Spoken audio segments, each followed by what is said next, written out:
बेटी की चुप्पी। शीना के पिता और भाई उसे हमेशा डांटा फटकारा करते। क्या है शीना, कहाँ जा रही हो? और ये कैसे कपड़े पहने हैं? जाओ जाकर दूसरे कपड़े पहन कर आओ। ये कपड़े तुमको दिलाता कौन है? अरे क्यों भाई, क्या कमी है इस कपड़ों में?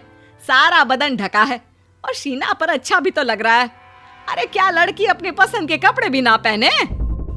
रहने देना माँ, पता है ना ज्यादा बहस का नतीजा क्या होता है।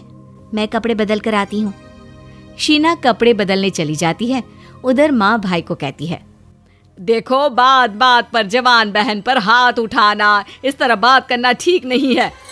देखो माँ, खुद तो घर पर रहती हो, पता भी नहीं है कि बाहर माहौल कितना खराब हो रखा है लड़कियों के लिए। अरे लड़कियां फ्री होकर घूम नहीं सकती, ऐसे में। वो बोल ही रहा होता है कि पड़ोसन अपनी बेटी को लेकर आती है। देखो रेखा बहन, पहले भी कई बार मैंने सोचा तुमसे बात करूं, लेकिन पड़ोसी होने के नाते चुप हो जाती हूँ। अरे क्या हो गया? और ये गुड़िया बिटिया रो क्यों रही है? पड़ोसन न आव देखती है न ताव, बड़बड़ाना शुरू कर देती है। अरे ये जो नालायक बेटा है ना आपका, इसने इसका घर से बाहर निकलना बंद करवा रखा है। जैसे ही निकलती है वैसे ही बाइक पीछे लगा लेता है, सबके सामने छेड़ता है। आज तो मैं पुलिस स्टेशन जा रही हूँ। अरे नहीं नहीं आंटी, मुझे माफ कर दो। गुड़िया को तो मैं आज के बाद कुछ भी नहीं कहूँगा, पक्का आंटी। और आंटी, ये मेरे कपड़ों को लेकर भी बोलता है कि कैसे कपड़े पहने हैं, ऐसे है वैसे। तभी वहाँ पुलिस वाला आता है। आंटी माफ कर दो, प्लीज प्लीज माफ कर दो आंटी। ओए क्या माफ कर दो? शीना बहन का घर यही है क्या? मयंक, जो अब तक भीगी बिल्ली बना हुआ था, वो शेर की तरह दहाड़ने लगता है। क्या किया है शीना ने? देखा माँ, मैं ना कहता था। ए उजड़े चवन, अभी तो रो रहा था, अब बैठ रहा है। मारू क्या दो डंडे, सीधा हो जाएगा तू। तभी वहाँ शीना आ जाती है। अरे शीना बहन, ये लीजिए 50,000 रुपए। वो जो बच्चे को आपने घर पहुंचाया था, उसके माता पिता ने खुश होकर आपके लिए भेजा है। शीना पैसा ले लेती है। माँ ये ले, पैसे तू रख ले। आखिर हम लोगों के अंदर ये संस्कार तूने ही तो डाले हैं। सीख अपनी बहन से, पता नहीं कैसे कैसे लोग हैं। ये बोलकर सभी वहाँ से चले जाते हैं। शीना जिस ऑफिस में काम करती थी, वहाँ उसे एक लड़का पसंद था। शीना देख लो, बात कर सकती हो तो कर लो घर पर अपनी शादी की, नहीं तो मैं बात करता हूँ। नहीं नहीं, मैं बात करूंगी अच्छा दिन देखकर। वैसे तो उम्मीद कम ही रखो, जिस घर में मेरी पसंद के कपड़े भी नहीं पहन सकती, वहाँ शादी तो दूर की बात है। तुम बस मेरी बीवी बन जाओ, फिर मैं तुम्हें हर एक चीज के लिए आजाद रखूंगा। वैसे मैं होता कौन हूँ तुमको आजाद और गुलाम रखने वाला, पर हाँ, जैसे तुम्हारी मर्जी हो वैसे ही तुम जीना। पापा, मेरे ऑफिस में रोहन है, बहुत ही होनहार और हार्ड वर्किंग है। एक ही साल में उसकी 2 प्रमोशन हो गए। एक बार मिल लीजिए ना आप, मैं उसे बहुत पसंद करती हूँ। पापा गुस्सा हो जाते हैं। हिम्मत कैसे हुई शीना ये सोचने की भी कि मैं तुम्हारी लव मैरिज करवाऊंगा? जाओ जाकर अंदर माँ के काम में मदद करो। मैं आज ही कोई लड़का देखकर तुम्हारी शादी करवा देता हूँ। नहीं नहीं पापा, प्लीज ऐसा मत करिए, एक बार आप मिल तो ले। पर कोई उसकी एक नहीं सुनता और शीना की शादी उससे 10 साल बड़े रोहित से कर दी जाती है, वो भी जबरदस्ती। शादी के बाद देखो, मैं साफ साफ बोल देता हूँ, हमारे घर में तुम्हारे मायके जैसा खुला रहन सहन और आजादी नहीं मिलेगी। साड़ी ही पहनना है और कहीं आने जाने की जरूरत नहीं है। और हाँ, माँ का ख्याल रखना अब से तुम्हारी जिम्मेदारी। शीना चुपचाप पति की बात सुनती रहती है, पहले भाई, पिता और अब पति। एक दिन शीना की सास कहती है, देख शीना, 1 महीना हो गया शादी को। मेरे बेटे का तो जो काम था पिछले 5 साल से वैसे का वैसा ही चल रहा है, ना कोई प्रमोशन ना इंक्रीमेंट। तू अपने पापा के पास जाकर कुछ पैसे ले आ।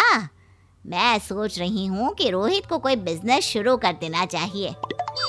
शीना भी सर झुका के पिता के घर चली जाती है। क्या बात है शीना, तेरी सास की डिमांड तो बढ़ती जा रही है। शीना पिता की तरफ देखती है। और क्या करे, रोहित का इंक्रीमेंट प्रमोशन भी नहीं हो रहा है, तो इसमें हम क्या करें? शीना फिर माँ को देखती है। अरे जब वो रोहन का रिश्ता बता रही थी, सुनने में आया है वो लड़का तो विदेश चला गया, किसी बहुत बड़ी कंपनी का जिम्मा मिला है उसे, उसी से करवा देते शादी शीना की। अरे कितना प्यार करता था उससे, ऊपर से काबिल लड़का। लेकिन नहीं, वो तो लव मैरिज थी ना, इस शादी से तो लाख गुना अच्छी होती। लड़की के चेहरे से तो चमक ही खत्म हो गई है। अरे मैंने तो अपनी लड़की का भला ही सोचा था, पिता हूँ जल्लाद नहीं। लेकिन अब इस बार पैसे दे रहा हूँ, अगली बार साफ साफ कह दूंगा कि बेटी दी है, पूरी जिंदगी का ठेका नहीं ले लिया तुम्हारे परिवार का। शीना की आंख से पिता की बात सुनकर आंसू आ जाते हैं। फिर वो भाई की तरफ देखती है।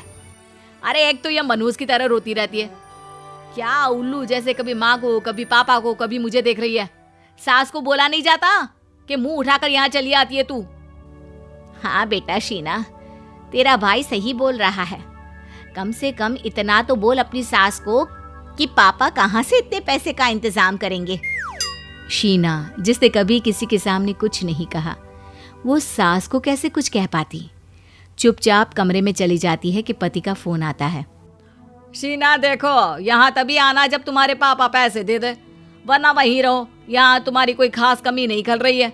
और हाँ, तुम्हारे मेल में तलाक के पेपर भी भेज दिए हैं, पैसे आ गए तो ठीक, नहीं तो साइन करके भेज देना।